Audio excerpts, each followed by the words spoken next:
కానీ లేకపోతే రాజేంద్ర రెడ్డి కానీ వాళ్ళు కూడా కోర్టుకు పోవచ్చు, తప్పులేదు. వాళ్ళ కోర్టుకు వెళ్ళి హక్కును మనం ప్రశ్నించడం. వాళ్ళకి పెద్ద పెట్టేసి వాళ్ళకి ఉద్యోగాల్లో పెడితే వాళ్ళ కడుపులో భయమే ఉండదు. రేపు పొద్దున ఇంకొకటి ఏం చేస్తాడు? ఇప్పుడు పివి లూప్ లైన్లు పెట్టారు, అలాగే రాజేంద్ర గారు పెట్టాలా, జవహర్ రెడ్డి గారు పోస్ట్ చేయకుండా ఆపాలా? ఈ రోజు మనం ఇప్పుడు విల్సన్ గారు అధికారులను పక్కన పెట్టు, అధికారులను మనం పనిష్ చేస్తూ, అధికారులను ఇంకొకటి చేస్తూ ఆంధ్రప్రదేశ్ అభివృద్ధి అనేది ఎంతవరకు పోద్దు? నేను అభివృద్ధి కోసం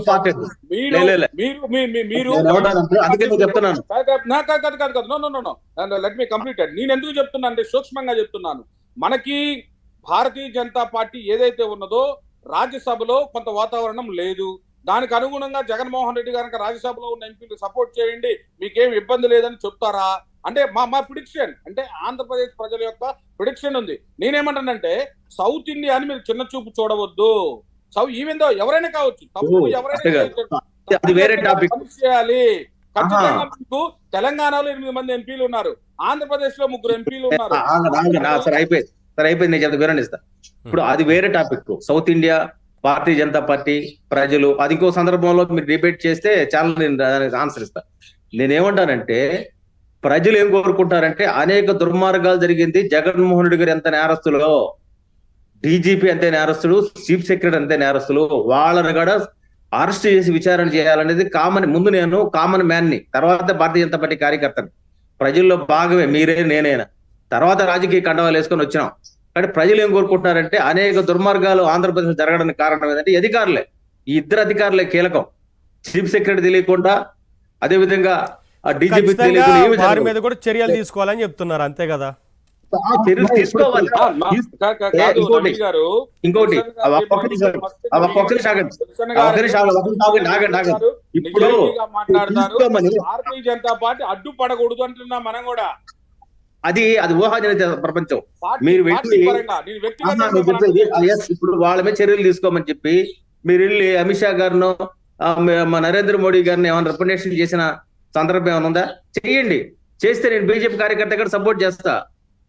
ఎందుకు చెప్తున్నాం అంటే, నేను ఇప్పుడు మా ప్రభుత్వమే మేము కూడా సపోర్ట్ చేస్తాం. మేము కూడా నరేంద్ర మోడీ గారికి లేఖ రాస్తాం. ఆగండి. మేము కూడా సరే, నవకుమార్ గారు ఒక్క నిమిషం విందాం, ఏం చెప్తారో విన్న తర్వాత మీరు మాట్లాడతారు. చెప్పండి విల్సన్ గారు, చెప్పండి. వాళ్ళ మీద చర్యలు తీసుకుంటే చంద్రబాబు నాయుడు గారు కానీ, లోకేష్ గారు కానీ, ఉమ్మడిగా హోంమంత్రి అంతే గాని చర్యలు తీసుకుంటే భారతీయ జనతా పార్టీ తరఫున మేము మద్దతిస్తాం. మేము వ్యతిరేకించాం చంద్రబాబు నాయుడు గారిని ఈ విషయంలో. కాబట్టి అభివృద్ధి ఎంత అవసరమో దుర్మార్గం చేసిన వాళ్ళ పట్ల శిక్ష కూడా ఎంత అవసరం. వీళ్ళందరూ మీరంతా మీరు ఏమనుకుంటున్నారంటే జగన్మోహన్ రెడ్డి గారు ఎంత నేరస్తుడో, జగన్మోహన్ రెడ్డి గారు మించిన నేరస్తులు వీళ్ళిద్దరు. ఎందుకంటే రాజ్యాంగం, అంబేద్కర్ రాసిన రాజ్యాంగం ప్రకారం ఐఏఎస్లు ఐపీఎస్లు అడ్మినిస్ట్రేషన్ చేయాలి. వాళ్ళు అడ్మినిస్ట్రేషన్ చేయలేదంటే వాళ్ళు ఖచ్చితంగా విక్టిమ్స్. అంబేద్కర్ రాజ్యాంగాన్ని కూడా అవహేళన చేసిన వాళ్ళు, అంబేద్కర్ కూడా అవహేళన చేసిన వాళ్ళు. కాబట్టి జగన్మోహన్ రెడ్డి గారు ఏంటంటే డీజీపీ చేసుకొని, ఆయన సామాజిక వర్గం చీఫ్ సెక్రటరీ చేసుకొని, నాకు ఇష్టం వచ్చినట్టుగా అరాచకం చేస్తాను, అమరావతి రైతుల మీద, మహిళల గుండెల పైన నేను బూటకాళ్ళు పెడతాను, లేకపోతే అడ్డం చూపి అసెంబ్లీ భూములు మొత్తం కూడా నేను లాగేస్తాను, మూర్తి యాదవ్ అని అతను జనసేన అతను పెద్ద ఎత్తున జవహర్ రెడ్డి అన్నిటి మీద కూడా ఖచ్చితంగా విచారణ జరగాల. ఆ విచారణ జరపడం కోసమే ఖచ్చితంగా ఇప్పుడున్న అధికార పార్టీ సిద్ధంగా ఉండాలి. ఆ దిశలో అమిత్ షా గారిని వారు కోరిన, నరేంద్ర మోడీ గారు కోరిన బీజేపీ సపోర్ట్ చేస్తుంది. బీజేపీ చంద్రబాబును వ్యతిరేకించదు ఆ విషయంలో.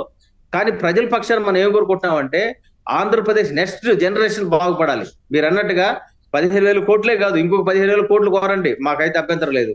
మీరు విశాఖ స్టీల్ ప్లాంట్ అన్నారు, దాన్ని మొదటి మేము చెప్తున్నాం, కాపాడాల్సిందే. ఆ త్యాగాలకి గౌరవం గుర్తింపు ఉండాల్సిందే. అదే సమయంలో ఇప్పుడు కొడాలి నాని జైల్లోకి పోవాలని కోరుకుంటున్నారు ప్రజలు. వంశీ ఇప్పుడు అభివృద్ధి, ఇప్పుడు సోషల్ మీడియాలో ఏమొస్తుందంటే మా కలో గంజో మేము తాగుతాం, మేము బతుకుతాం. కానీ జగన్ లాంటి అరాచకవాదిని మరోసారి రోడ్ల మీద తీసుకురాకండి, అతను తీసుకెళ్ళి లోపల పడేయండి అని ప్రజలు కామన్ మ్యాన్ కోరుకుంటున్నారు. ఆయన రోడ్డు మీద తిరిగి విచ్చలవిడిగా నేను సవాల్ ఇస్తున్నానంటే మనం గమ్ముకుంటే ఏమవుతుంది? మన చేత అధికారం మనం గమ్ముకుండకూడదు కదా. అంటే వారు చేసే కార్యక్రమాలన్నింటినీ కూడా ఇప్పుడు కొన్ని దుష్ప్రచారం చేస్తుంది వైసీపీ. ఆ విషయాల్ని ఖండించాలి. ఏది నిజమో ఏది అబద్ధమో ప్రజలకు చెప్పాల్సిన అవసరం ఉంది. లేదనుకోండి నిజంగానే రేపటి రోజున ఇబ్బందులు వస్తాయి కదా, ఎలా సైలెంట్గా ఉండలేం కదా అనేది విల్సన్ గారు చెప్పేది. ఇప్పుడు నేను ఇంకొక నిమిషం నేను ఏమంటానంటే, జగన్మోహన్ రెడ్డి గారి గురించి ఎవ్వరూ సీరియస్ గా ఆలోచించడం లేదండి. ఆయన ఇందాక రఫీ గారు చెప్పినట్టు ఆ 30%, 40%, 30% ఓట్లు కూడా కరిగిపోయినాయి. ఈ రోజు దళితులుగా ఆయన ఏం చేశాడు? ఓటేస్తారండి. ఎస్సీ కార్పొరేషన్ కి ఏమన్నా డబ్బులు ఇచ్చినాడా? బీసీ కార్పొరేషన్ డబ్బులు ఇచ్చాడా?